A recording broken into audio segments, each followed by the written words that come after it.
Merci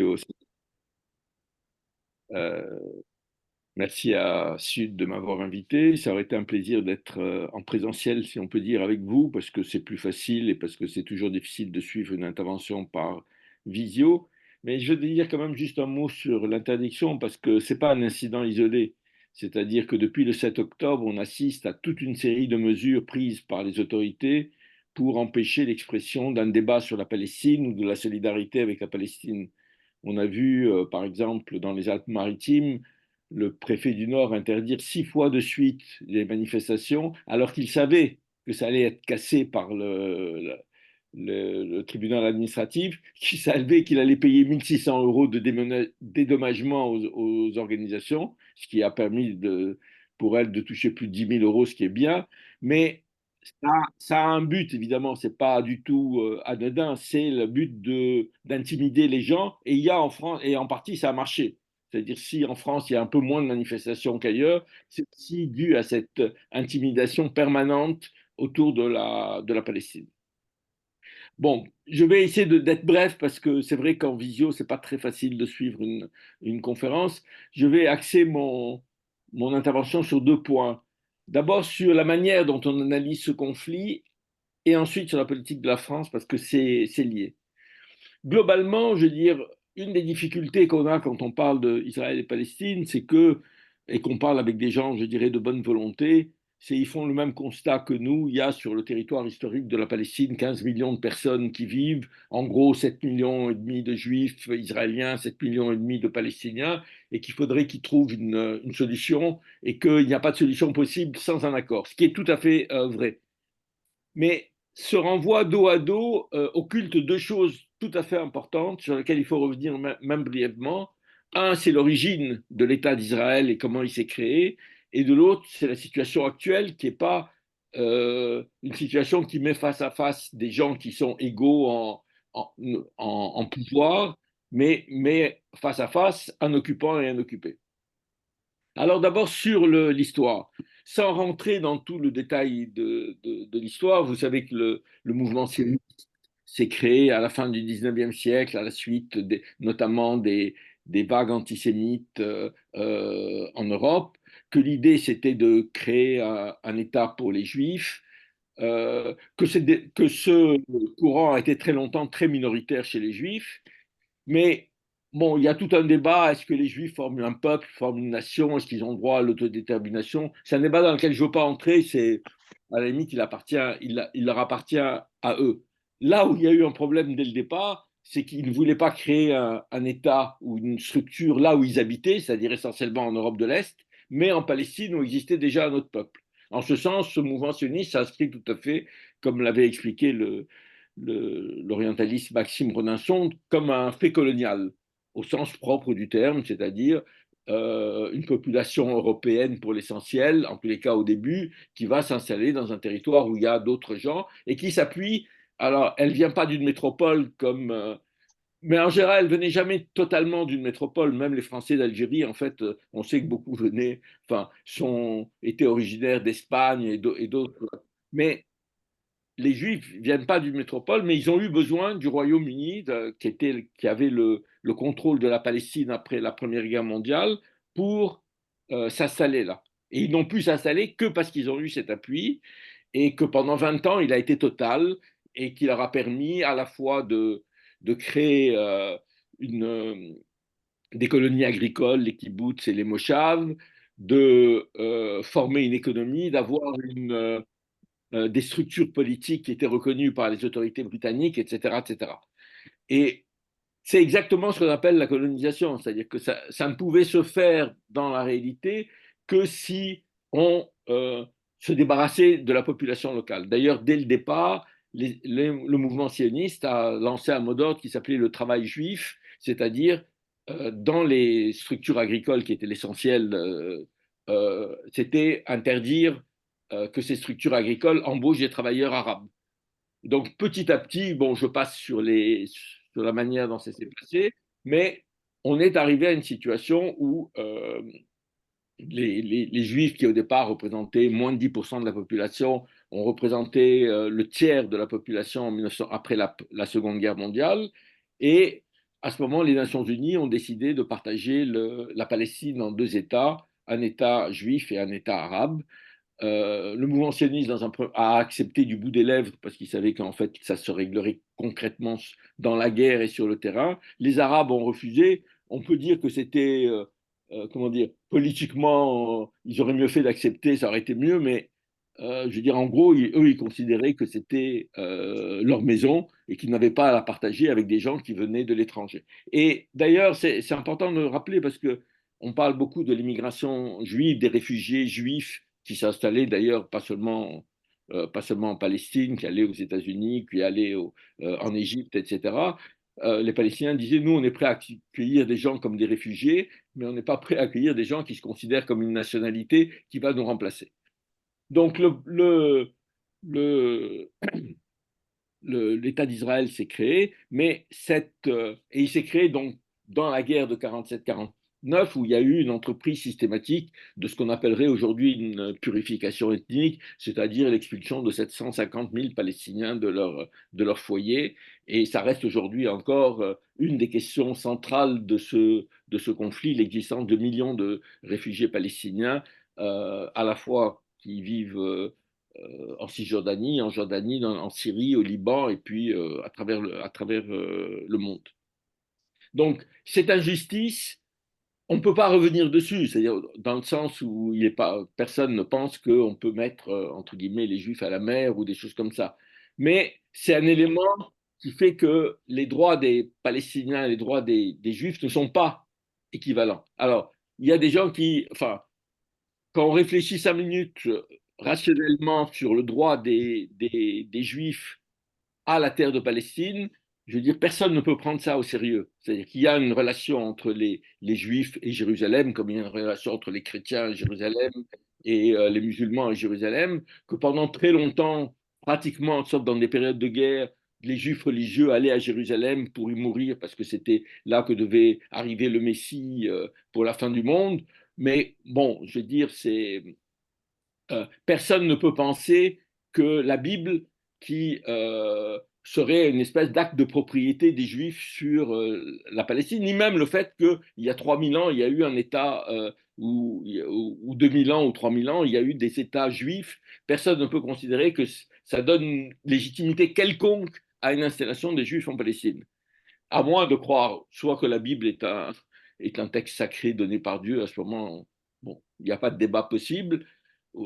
Et de ce point de vue, j'ai dire, la formule de l'historien Ilan Pappé, moi, m'a toujours fait sourire. Il disait tous les dirigeants sionistes pendant la première moitié du XXe siècle étaient tous athées, et en même temps, il disait la Bible prouve que Dieu nous a donné la terre sainte, voilà, la terre promise. Donc, bon, on était dans l'absurde total.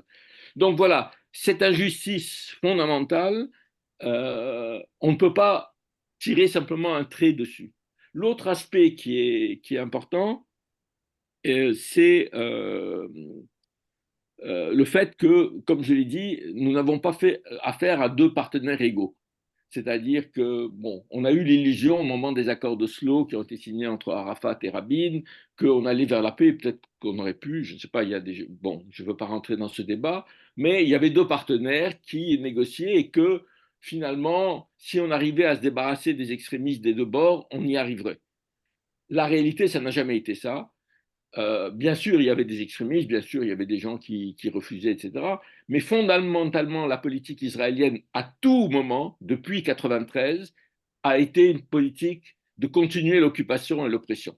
Et la meilleure preuve qu'on en a, c'est qu'il n'y a pas un jour depuis 1993 où la colonisation s'est arrêtée. Normalement, on aurait dû penser qu'une fois qu'ils s'étaient mis d'accord, la colonisation de la Cisjordanie et Gaza, qui était censée être la base de l'État palestinien, allait, allait être, en tous les cas, qu'il n'y aurait pas plus de colons qui s'installent. En fait, entre 1993 et la seconde intifada qui éclate en 2000, je crois que le nombre de colons a triplé à Jérusalem et en Cisjordanie. Donc, en fait, il n'y a jamais eu de volonté réelle du côté israélien d'arriver à la paix, aussi parce que le rapport de force était tellement défavorable. Je veux dire, rien ne poussait les Israéliens à accepter.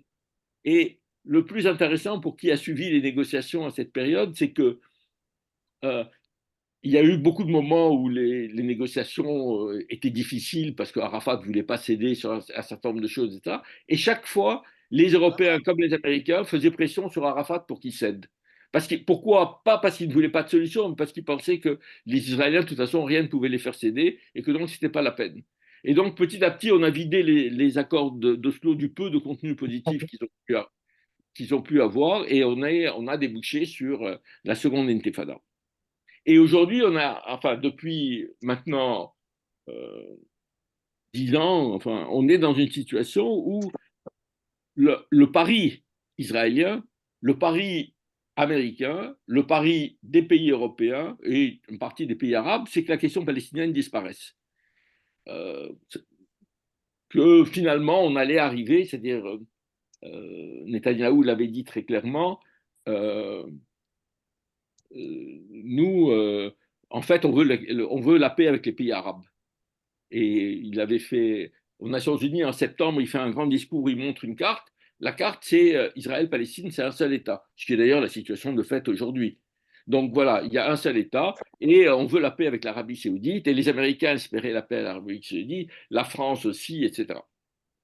Donc cette situation, il n'y a que les... Enfin, je veux dire, il fallait avoir beaucoup d'illusions pour penser que ça pouvait perdurer pour une raison très simple, c'est qu'un peuple qui vit sous occupation et sous oppression, à un moment ou à un autre, il se révolte. Alors, ça prend des formes différentes, ça prend des formes d'explosion comme les intifadas, ça peut prendre des formes d'action armée comme ce que fait le Hamas, enfin, on peut avoir beaucoup de raisons, mais euh, on pourra discuter de ce qui s'est passé le 7 octobre et les conséquences, mais on ne peut pas condamner le 7 octobre si on ne condamne pas ce qui s'est passé le 6, c'est-à-dire le fait que l'occupation durait depuis 60 ans et qu'il n'y avait aucune perspective de politique. Et aujourd'hui, le Hamas peut dire au moins, nous avons remis la question palestinienne au centre des débats. Tout le monde reparle de la solution à deux États, enfin tout le monde, les Européens, les Occidentaux, solution qu'ils avaient totalement oubliée.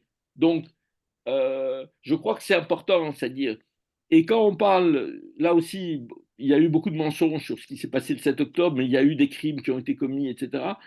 On ne peut pas lire les conflits à travers le droit humanitaire.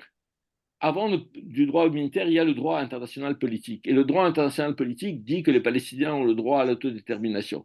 Et tant que ça ne sera pas réglé, ce n'est pas en appelant les gens à ne pas tuer et à être gentils, etc., qu'on arrivera à une solution. Et puis, nous sommes dans une situation, et c'est avant le 7 octobre, où on a une société israélienne dont il faut reconnaître qu'elle est globalement dans une situation euh, comment dire, souhaite se débarrasser des Palestiniens, qui ne souhaite pas un État palestinien et qui ne souhaite pas des négociations. Et ça m'a frappé, vous avez suivi comme nous tous les grandes manifestations qu'il y a eu quand Netanyahou a a voulu réformer la Cour suprême israélienne. Mais la Cour suprême israélienne, c'est un élément très important de la démocratie pour les Juifs israéliens.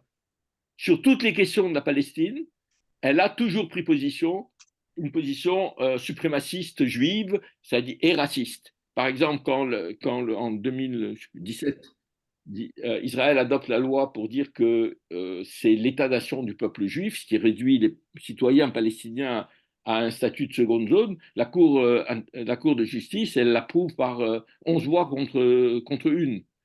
Là, récemment, les familles des prisonniers palestiniens ont demandé que les prisonniers puissent avoir accès à une défense juridique. La Cour de justice a refusé. Donc, il ne faut pas confondre la volonté d'une partie de la société israélienne de défendre les droits qui les concernent et en même temps le mépris total qu'ils ont à l'égard des Palestiniens et le fait qu'aujourd'hui, je dis quand on voit les sondages, c'est un appui à la politique génocidaire menée par Israël. Voilà. La seconde chose, je voudrais venir sur la France parce que ça me semble important, parce que à force d'avoir des gouvernements, j'allais dire de droite, mais c'est pas ça en fait, parce que les gouvernements qui ont été le plus courageux sur la question de la Palestine n'ont pas été des gouvernements de gauche, mais à force depuis 15 ans d'avoir eu Sarkozy, puis Hollande, puis Macron, on a oublié ce qu'a été la politique française. Or, dans les années 70-80, sous l'impulsion des positions qu'avait pris le général de Gaulle, la France a joué un rôle très actif au Proche-Orient. Euh, le plus actif d'ailleurs, ça a été Valéry Giscard d'Estaing. C'est lui qui a accepté l'ouverture du bureau de l'OLP et c'est lui qui a fait adopter par l'Europe une position qui était la, la, la déclaration de Venise en 1980, donnant les principes d'une solution politique, c'est-à-dire le droit d'Israël à la paix et à la sécurité, la reconnaissance de l'autodétermination du peuple palestinien et la négociation avec l'OLP. À l'époque, c'était l'OLP qui était terroriste. Ni les Israéliens ni les Américains ne voulaient parler. Et c'est la politique active de la France qui a permis d'une certaine manière ce qui s'est passé après, c'est-à-dire des négociations qui associaient l'OLP. Donc, jusqu'à Sarkozy, on est dans cette configuration, alors avec des différences selon que c'était Chirac, Mitterrand, etc. Mais globalement, on était dans cette... Aujourd'hui, c'est quoi? Quand vous discutez avec des diplomates français, ils disent, mais notre position n'a pas changé, on est toujours pour deux États et on est toujours contre la colonisation. C'est vrai, c'est-à-dire, c'est vrai théoriquement, mais ça n'a aucune conséquence. Avant, les relations bilatérales entre la France et Israël étaient soumises d'une certaine manière à ce qui se passait en Palestine. Aujourd'hui, on peut condamner la colonisation et continuer à envoyer des armes à Israël, continuer à avoir une coopération sécuritaire, une coopération de défense. Je dirais que depuis 15 ans, on est revenu à une coopération entre la France et Israël qui rappelle ce qu'est la coopération des années 56 quand Guy Mollet était chef du gouvernement et où il y avait une alliance stratégique entre la France et Israël. C'est-à-dire que le problème de la France, ce n'est pas tellement ses déclarations. Maintenant, au bout de 25 000 morts, il y a Emmanuel Macron qui pense qu'on a franchi un seuil, etc. Je ne sais pas pourquoi 25 000. Je veux dire, bon, mais ça ne se traduit par rien. Ça ne sert à rien qu'ils condamnent. Je veux dire, aujourd'hui, même les Américains commencent à dire mais Israël, c'est pas tout à fait bien ce qu'ils font, etc. Mais dans la réalité, c'est que rien ne peut arrêter Israël aujourd'hui, si ce n'est des mesures concrètes de pression et de sanctions. Et la France peut tout à fait prendre des sanctions à l'égard d'Israël, arrêter la coopération militaire, arrêter les ventes d'armes, euh, prendre des mesures contre les colons, pas contre une poignée de colons extrémistes, mais contre les colons, se battre à l'Union européenne comme elle l'avait fait dans les années 70 et 80 pour faire changer. Alors, c'est pas facile parce qu'aujourd'hui, notamment depuis que les pays de l'Est ont adhéré à l'Union européenne, c'est plus ils sont plus pro-israéliens que les Israéliens, je dirais. Mais une des raisons qui explique ce changement, je crois que c'est ça qui est important à comprendre, c'est que on ne lit plus le conflit de la même manière. C'est-à-dire, comme j'ai dit, jusqu'aux accords d'Oslo, en gros, pour la diplomatie européenne et la France, il y avait un occupant, un occupé, il fallait arrêter l'occupation. Aujourd'hui, la France et les pays européens, et ça s'est vraiment concrétisé lors de cette guerre, situent le conflit dans le cadre de la guerre contre le terrorisme. Et la guerre contre le terrorisme lancée par les Américains après le 11 septembre est devenue la grille d'analyse générale.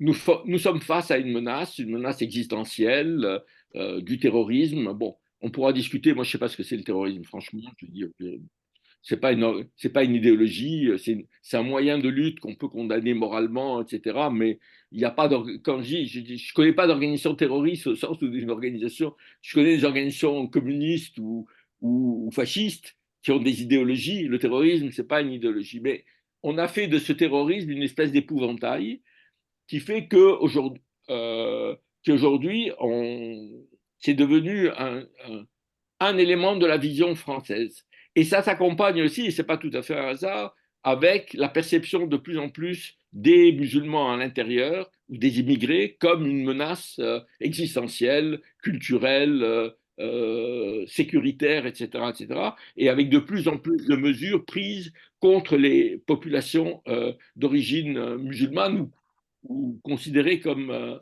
arabo-musulmanes.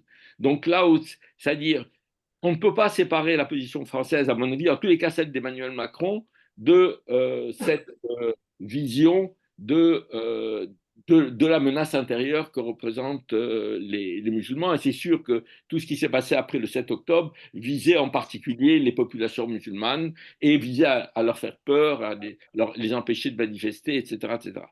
Donc voilà, euh, cette inscription de la France dans la guerre mondiale contre le terrorisme est un des éléments qui fait que on est arrivé à la politique actuelle, qui va assez loin, parce que quand même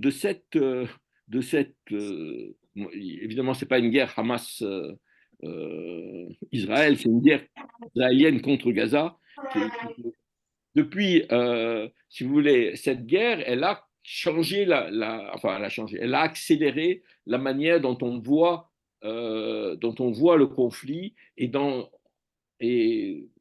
par lesquels on essaye d'y faire face, quoi. Et que ça a évidemment des conséquences, comme je l'ai dit, sur la mobilisation et sur les positions françaises. Et il faut dire que ces positions, elles sont celles avant tout d'Emmanuel Macron et du gouvernement.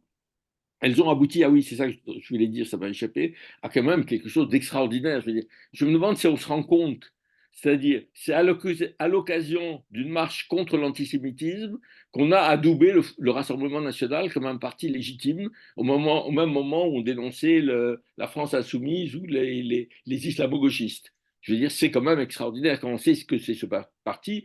Ce parti ne s'est pas débarrassé de ses tendances antisémites, simplement comme toute l'extrême droite européenne aujourd'hui, ça c'est un changement important, toute l'extrême droite européenne aujourd'hui est beaucoup plus anti-musulmane qu'antisémite. Et ça, vraiment, c'est quelque chose qu'il faut garder en tête. Et ce qui est le plus extraordinaire, et je terminerai là-dessus, c'est que aujourd'hui, où on dénonce, les gouvernements Israël n'arrêtent pas de dénoncer l'antisémitisme, jamais les relations entre Israël et l'extrême droite antisémite en Europe n'ont été aussi fortes. C'est-à-dire, en fait, le principe d'Israël, ils n'ont rien à faire de l'antisémitisme, du gouvernement israélien, c'est du moment que vous soutenez Israël, vous êtes, comme disait vous êtes cachère, comme disait un éditorialiste de Haaretz, qui mettait en liaison en lumière la liaison entre le gouvernement israélien, le Parti des démocrates en Suède, qui est un parti avec des racines nazies, avec le Parti nationaliste roumain, qui est un parti négationniste, etc. Ça n'a pas d'importance pour eux du moment que on soutient Israël. Et ça aussi, c'est un élément qu'il faut prendre en compte quand aujourd'hui il y a toutes ces accusations d'antisémitisme. Voilà. J'ai été volontairement bref, enfin, ou long, je ne sais pas, mais de manière à ce qu'on puisse discuter, et puis parce que je sais que ce n'est pas très facile de suivre par vidéo. Voilà, merci. Merci beaucoup. Je vais juste arrêter l'enregistrement, comme ça on va pouvoir avoir des échanges sans qu'il en reste des traces vidéo. Si jamais on veut publier cette vidéo, comme ça les gens seront peut-être plus libres de poser des questions. Hop, alors.